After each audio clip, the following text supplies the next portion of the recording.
Hello' guys, কি খবৰ? আশা কৰোঁ সকলোৱে ভালে আছে। এই ভিডিঅ'টো বহুত দিন আগতে বনাব লাগিছিল, কিন্তু মোৰ অলপ অসুখ হৈ আছিল, তাৰ কাৰণে ভিডিঅ' বনোৱাত দেৰি হ'ল।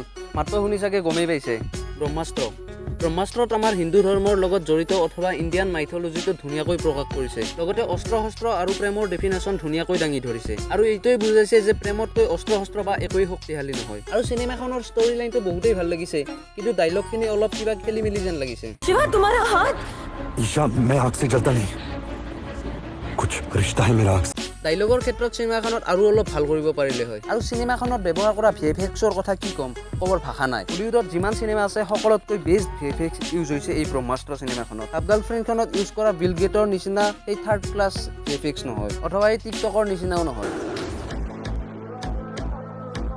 কিন্তু কথাটো হ'ল, ব্ৰহ্মাস্ত্ৰ ফিল্মখন চাই ডিম্পু দাই ৰিভিউ দিছে, যিটো মোৰ একেবাৰে ভাল লগা নাই। এইখিনি টাইমতো বেয়া জছত আছিলো, চিনেমা ফালি দিব, বম চিনেমা হ'বলৈ গৈ আছে, কিন্তু ফিল্মখন মোৰ ভাল নালাগিল। একদমেই ভাল নালাগিল ফিল্মখন মোৰ। আপোনালোকে চাই পিনে ক'ব, নাজানো। মোৰ কিন্তু না ষ্টৰি ভাল লাগিল না একো ভাল লাগিল ফিল্মখনত। সৰি তহঁতৰ কেনে লাগিল? একদম ভাল লাগিল, সঁচা চিম্পুল কথা। সাউথৰ মুভিবিলাকক নৰি এই ফিল্মখনৰ মানে কিবা এটা নহ'ল, একো নহ'ল।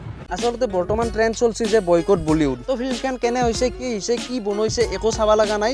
যি নহ'লেও মুঠতে বলিউডৰ ফিল্ম বয়া। ডিম্পুক লৈ মই এটা কথাই ক'ম, যিটো মানুহে গুগলৰ পৰা কপি কৰি ভিডিঅ' বনায়, যিটো মানুহে বেলেগৰ ভিডিঅ'ত মুখ খুলি কথা ক'বা লাজ শংকা কৰে, যাৰ এক্টিঙৰ ওপৰত দূৰ দূৰণিলৈ সম্পৰ্ক নাই, যাৰ কোৱালিটি নলেজ জিৰ', তাৰ নিচিনা গুগলৰ কপি মাষ্টাৰ এটাই চিনেমাৰ ওপৰত ৰিভিউ দিব আহিলে নাচাজে। আৰু ৰিভিউ দিওঁতে ডিম্পুৰ লগত থকা ডিম্পুৰ কটি চেলকি থকা এইকেইটাৰ কথাটো মই নকওঁৱেই। ডিম্পুৱে যদি একবাৰো ক'লা হৈ ফিল্মখন চাই মজা লাগছে, তেতিয়াহ'লে এইকেইটাই ক'লা হৈ অ' ভাই বুম ফিল্ম হৈছে, এনেহেন ফিল্ম মই লাইফত দেখা নাই, বলিউডৰ বেষ্ট ফিল্ম হয়। ডিম্পুৱে যদি কয় বেলিটো আজি পশ্চিমে উদয় হৈছে, তেতিয়াহ'লে ইহঁতে ক'ব অ' ভাই হয়, আজি মই নিজে দেখছো। ডিম্পুৱে ইহঁতক উঠ বুলিলেই উঠে আৰু ব বুলিলেই বহে। এক্টিঙৰ লগত জড়িত সমৰ দা, ৰোহিত দা, জাভেদ দা, হৰপল দা, এওঁলোকৰ কথাটো মই ক'বই নালাগে। সিহঁতে ব্ৰহ্মাস্ত্ৰ ফিল্মৰ ওপৰত ৰিভিউ দিছে, সেইটো চাই লওঁ।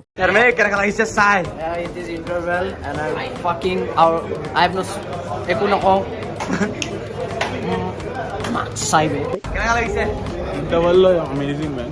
Or hopefully they finish it well. Fully visual treat বেটি লাগে। One of the best visual treats. First half চালো, মই চেছ হৈ গৈছো। এনেকুৱা হিন্দী মুভি বলিউড মুভি দেখা নাই। জাহিদ ভাই ইন্টাৰভেল ওকে কেসা लगा? हां बढ़िया लगा। बढ़िया। कुछ चीजें हैं मस्त। हां और फालसा কেনেকা লাগিছে চাই? My God, one of the best এতিয়ালৈকে one of the best মই কৈছো। এপি কৈছে আমি মজা বনাইছে, মজা চাই হৈছে। কি কমেডি দিছে বে। কমেডি পাৰ্টখিনি মজা হয়, আৰু একচনটো ক'বই নালাগে। ব্ৰহ্মাস্ত্ৰ চাই বহুত বঢ়িয়া লাগি আছে, বলিউড চিনেমেটিক ইউনিভাৰ্চ। আৰু ইয়াৰ পিছত কি হয় আমি চাম। One of the best VFX I've ever seen. Ashad কেনেকা লাগিছে? বঢ়িয়া লাগিছে। মজা নে? मैं गरीब हूँ। बढ़िया यार, यारी बोल यार, बहुत अच्छा यार। मैं कई बार कम दे ऐसा কেনেকা? ভাল লাগিছে, জকিনদাক দেখাবলৈ ভাল লাগিছে। মজা লাগিছে? ভাল লাগিছে, বহুত ভাল লাগিছে। আৰু বেষ্ট VFX মানে বলিউড এনেকুৱা VFX দেখা নাই আমি। Visual delight. বেষ্ট ষ্টৰি খালি ডাইলগৰ অলপমান কমি হৈ গ'ল। Dialogues অকমান খালি আছে। কেনেকা লাগিছে? কেনেকা? একদম Awesome, Dave is more powerful. Ultimate লাগিছে। I am Hats off to Ayan Mukherjee for the thought. Dunia is a screenplay. Dialogues are all ভালো পারিলে। I'm out of words. It is very special and yeah, what a movie man. বলিউডত কিবা এটা নতুন চাব পাব আপোনালোকে, বহুত ভাল পাব। Wait for the second part and third part. এইটো জাষ্ট বিল্ড আপ আছিল, ছেকেণ্ড এণ্ড থাৰ্ড বেটাৰ হ'ব। And don't miss the post credit scene. True, বঢ়িয়া, super. Ranbir Kapoor fantastic.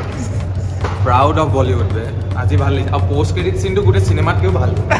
সেইটোতেইটো main পাৰ্টটো সোমাই আছে। কেনেকা? কেনেকা?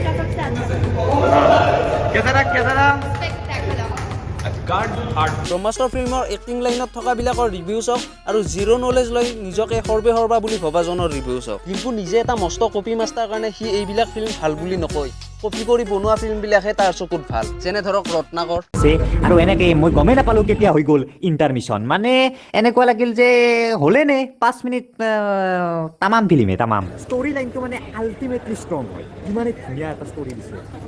অসমীয়া ফিল্ম জিন্দাবাদ। কি ক'ম আৰু ফালাফালি মানে অসমীয়া চিনেমা যিটো লেভেললৈ লৈ আহিলে যতীন দা কষ্ট কৰি হওক চেলুট যদি এই লেভেলত গৈ থাকে না চাউথৰ সেই লেভেল পাওঁতে বেছি টাইম নালাগে এতিয়া ৰত্নাকৰ তামাম ফিল্ম ষ্টৰি আপোনালোকে কান্দি দিবহে ৰত্নাকৰ বুলি নামটো শুনি এনেকুৱা আপুনি নাভাবিব যে ৰত্নাকৰ কি বা ৰত্নাকৰ দস্যু ৰত্নাকৰ আৰু এখন মৰমৰ ফিল্ম হয় একদম প্ৰেমেৰে আৰম্ভ হয় ফিল্মখন শেষত আপোনালোকে কান্দিবলৈ বাধ্য কৰাই দিব কান্দিবলৈ আৰু এনেকুৱা ঠাইত শ্বুটিং কৰিছে না বাপ্পাও কি নুৱে মানে এনেকুৱা লাগে হিন্দী ফিল্ম এখন চাই আছো ভাষাটো অসমীয়া কিয় অসমীয়াত কথা কৈছে এনেকুৱা লাগে মানে কপি মাষ্টাৰ এটাৰ পৰা ইয়াতকৈ বেলেগ আৰু কি আশা কৰিব পাৰি এতিয়া চাওক চিনেমা এখনৰ ৰিভিউ দিবলৈ মোৰ ইমান চিনেমাৰ প্ৰতি জ্ঞান বুদ্ধি বিবেচনা ইমান নাই দিয়কচোন যদি তোৰ জ্ঞান বুদ্ধি বিবেচনা নাই বুলি নিজে জানাই তো অকাদৰ বাহিৰৰ কাম কৰবা কিয় আহা আৰু লাষ্টত তহঁতক এটা কথাই ক'ম বলিউড ৰিভিউৱাৰ বিলাকৰ ৰিভিউ চাই বা ডিম্পুৰ নিচিনা অল্প বিদ্যা লৈ নিজকে জ্ঞানৰ ভাণ্ডাৰ দেখুওৱা বিলাকৰ কথা শুনি চিনেমা চোৱা নোচোৱাৰ ডিচিশ্যন নলবি যদি তহঁতৰ মুভি চাব মন আছে তেতিয়াহ'লে নিজে যাই চাবি এই বেলেগৰ কথা শুনি বা বেলেগৰ ৰিভিউ চাই নহয় আৰু চিনেমাখন নিজে চাই উঠিয়ে ডিচিশ্যন দিবি যে চিনেমাখন ভাল হৈছে নে বেয়া হৈছে এই বেলেগৰ ৰিভিউ বা বেলেগৰ কথা শুনি ডিচিশ্যন নেবি যে চিনেমাখন বেয়া হৈছে ফ্লপ মাৰছে কিবা হৈছে আল হৈছে বাল হৈছে আৰু ডিম্পুৰাক এটা কথাই ক'ম তোৰ নলেজ যিমান হ'লেও গুগলৰ পৰা কপি কৰি ভিডিঅ' বনালেও বৰ্তমান তই অসমৰ এজন আগশাৰীৰ ছ'চিয়েল মিডিয়া ইনফ্লুৱেঞ্চাৰ গতিকে তোক বহুতে ফ'ল' কৰে বা বহুতে ফ'ল' কৰি আছে এনেকৈ একো নাজনাকে আলবাল ৰিভিউ দিবা নালাগে যিকোনো টপিক এটাত তই জানিয়ে হওক বা নাজানিয়ে হওক তই কিবা এটা কোৱাৰ লগে লগে তোৰ কথাখিনিক ভিত্তি কৰি সেইটো টপিকৰ ওপৰত বহুত এফেক্ট পৰে গতিকে কিবা এটা কোৱাৰ আগতে তই বহুত ভাবি চিন্তি কৰিলে ভাল হয় আৰু বহুতে চিনেমাখনৰ লাভ ষ্টৰিটো সমালোচনা কৰিছে বহুতে লাভ ষ্টৰিটো বেয়া পাইছে বৰ্তমান টাইমটো এনেকুৱা চলি আছে যে সকলোৱে নিজৰ লাভ ষ্টৰিটোৰ বাহিৰে বেলেগৰ লাভ ষ্টৰি বেয়া পায় আৰে ভাই তুমি লাভ ষ্টৰিৰ কাৰণে ব্ৰহ্মাস্ত্ৰ ফিল্মখনৰ একো অৰ্থ নহয় বুলি কৈছা এনেকৈ হ'লেচোন আমাৰ হিন্দু ভগৱানৰ একো অৰ্থই নাই কাৰণ শ্ৰীকৃষ্ণই 16,000 গোপিনীৰ লগত ৰাসলীলা কৰিয়ে কাটিছে ৰাধাৰ লগত শ্ৰীকৃষ্ণৰ প্ৰেম কাহিনীটো গোটেই জানাই শ্ৰীকৃষ্ণই ৰুক্মিণীক কোলেনি বিয়া কৰাইছে শিৱই সতীৰ মৃতদেহটো লৈ পাগলৰ নিচিনা ঘূৰি ফুৰিছিল কিয় একমাত্ৰ প্ৰেমৰ কাৰণেই ন পৃথিৱীত আজিলৈকে যিমান যুদ্ধ হ'ল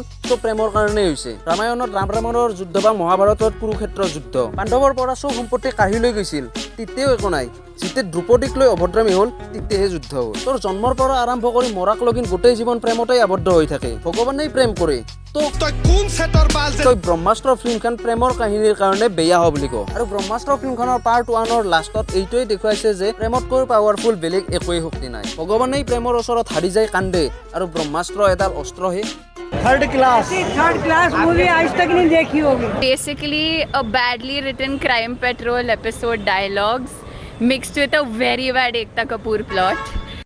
भाई साहब कुछ ज्यादा नहीं हो गया ব্ৰহ্মাস্ত্ৰ ফিল্মখন মই বলিউডৰ বেষ্ট ফিল্ম বুলি নকওঁ কিন্তু সেই বুলি থাৰ্ড ক্লাছ ফিল্ম বুলিও নকওঁ যদি এইখন থাৰ্ড ক্লাছ হয় তেতিয়াহ'লে টাইগাৰ শ্ৰফৰ কেৰিয়াৰটো কি ये तो टट्टी है मुझे रणवीर कपूर ने जो किस करी ना वो जबरदस्त लगी গোটেই ফিল্মখন বানৰ নামত 7 বছৰ খেদে 500 কোটি খৰচ কৰিছে আৰু এইজন মহাশয়ে গোটেই ফিল্মখনৰ কেৱল কিচিং চিনটোহে দেখা পালে total Marvel copy total Marvel अच्छा नहीं लगा क्या आपको क्या मूवी कैसी लगी आपको मूवी जबरदस्त मार्वल पे फाड़ दिया আৰে ভাই মাৰ্ভেলৰ কপি নে মাৰ্ভেলক ফালি দিছে যিকোনো এটা কো किसी एक का तो हो रहा किसी एक का तो आप बताओ सर कैसी लगी মুভি मूवी कैसी थी আৰে ভাই ৰাতিপুৱা টোপনিৰ পৰা উঠাৰ পৰাই যদি খাওঁতে হাগতে এনি টাইম জেফৰ লগতে ফোনত লাগি থাকা ফিল্ম চাওঁতে যদি ফোনটো নেৰা তেতিয়াহ'লে মুভিখন কেনে হ'ল ক'ত বালৰ পৰা গম পায় कैसी थी आप बताओ सर बढ़िया थी मूवी तो बढ़िया लगी बस बंदी थी मेरी वो আলিয়া তোৰহে বান্ধি নেকি এতিয়াহে গম পালোঁ সেইকাৰণে গোটেই ব্ৰহ্মাস্ত্ৰ ফিল্মখনত ৰণবীৰে জ্বলি পৰি জুই আছে